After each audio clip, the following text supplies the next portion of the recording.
Hi there. Welcome to GridMate Learning Channel. Today we will do a demo on the GM Pivot Grid custom labels, and at the same time we'll have a look how to add a helper text. Let's begin. Let's change the value columns and the Y columns labels on this pivot grid. Go to the Config wizard. Click the Custom Labels section. Select the field that you want to change the labels. Define the labels. Copy the configuration. Edit the Lightning page in the App Builder. Scroll down until you see the custom field labels. Paste. Click Save. Click Back.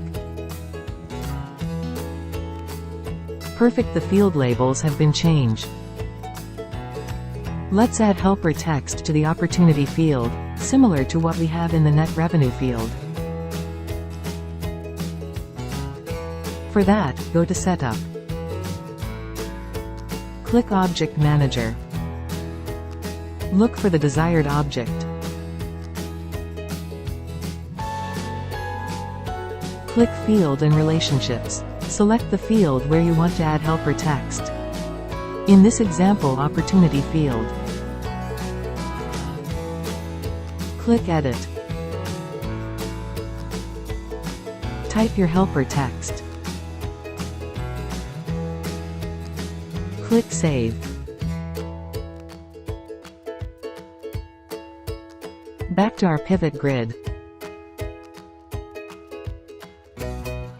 Perfect, we've successfully added the helper text to the opportunity field. That's it. Thank you for watching.